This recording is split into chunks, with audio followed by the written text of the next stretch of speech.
Good morning বন্ধুসকল। ৰাতিপুৱাই ছাতিটো লৈ বৰষুণৰ বতৰত এনেকৈ ওলাই আহিলোঁ। ওলাই আহি দেখিলোঁ চাৰিওপিনে পানী আৰু পানী। এনেকুৱা পানীৰ প্ৰভাৱ পৰিছে, তাকে আপোনালোকক অকণমান দেখাবলৈ ওলাই আহিলোঁ।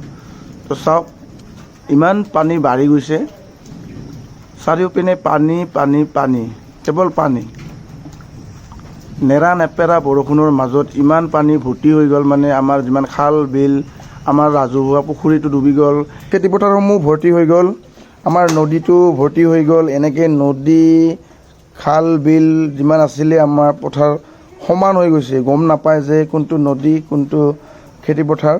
পূৰা পানীৰে ভৰি গৈছে, কেৱল পানী আৰু পানী চাৰিওপিনে। বৰষুণৰ বতৰত চাৰিওপিনে এনেকৈ বানপানীৰ প্ৰভাৱ পৰে।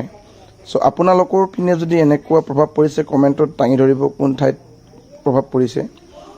এটা কথা কি জানেনে বন্ধুসকল, এনেকুৱা বানপানী যেতিয়া হয় এলেকাত, মানে বাৰিষাৰ সময়ত, কিন্তু এইটো চাব যায়ও কিন্তু এটা বেলেগ মজা আছে। তো আপোনালোকে এনেকৈ চাব যায়নে নাযায় কমেণ্টত জনাব। কিবা এটা ভাল লাগে আৰু এনেকৈ পানী যেতিয়া হয় চাৰিওপিনে ভৰ্তি হৈ যায়, সেইটো চাব আহিও মানে এনেকুৱা মজা আছে আৰু। বৰষুণৰ বতৰত মইনাও নুঠে মটৰত, আমি এনেকৈ ছাতি লৈ ওলাই আহোঁ ৰাতিপুৱাই। 2 ঘণ্টা পিছত আপডেট দি আছোঁ। পেজটো ফ'ল' কৰি ৰাখিব, ভিডিঅ'টো লাইক কৰি দিব। তো বন্ধুসকল, ৰাতিপুৱাৰ মিনি ব্লগছটো এয়াই আছিল বানপানীৰ ওপৰত। চাৰিওপিনে পানী পানী পানী, কেনে পালে কমেণ্টত জনাবলৈ নাপাহৰিব। তো আজিলৈ এৰিলোঁ, আগলৈ ঠিক এনেকুৱা ভিডিঅ'ৰ ওপৰত আপোনালোকক আকৌ লগ পাম বুলি আশা থাকিল। Bye bye, take care.